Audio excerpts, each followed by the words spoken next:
Bruce LeVell, a member of the National Diversity Coalition for Trump, for the president.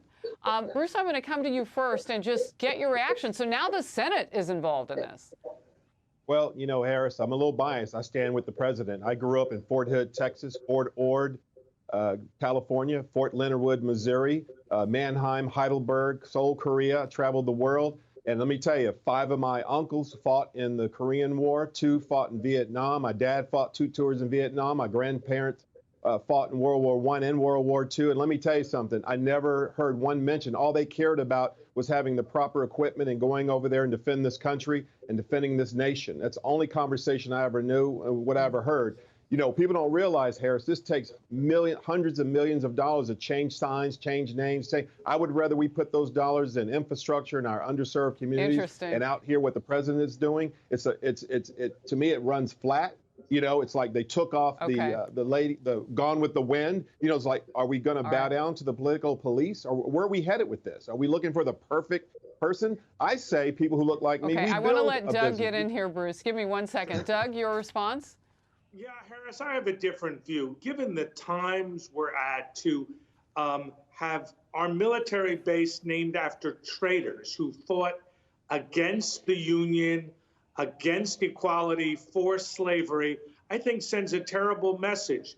The Senate has weighed in, as you suggested, through the Armed Services Committee. Both the Secretary of the Army and the Secretary of Defense, both Trump appointees, have said they're open to the idea. And I would love a bipartisan process, as they recommended, to go forward to rename these 10 bases. I think it would send a powerful message to our troops and our country that we can move forward in a constructive way at a time of racial division and polarization. All right, our time is tight. So, Doug, I just want to double down real quickly with you. Did this come up under the nation's first black president, Barack Obama? You know, I don't think that it did, but it should have, Harris.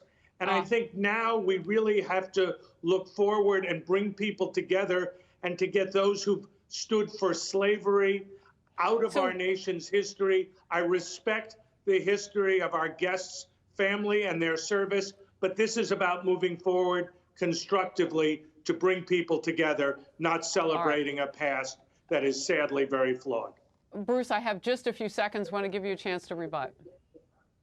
Harris, I stand with the president. I stand by my statement. You know, if we're going to go down the road of political police on our past and not learn from our past, that's part of history.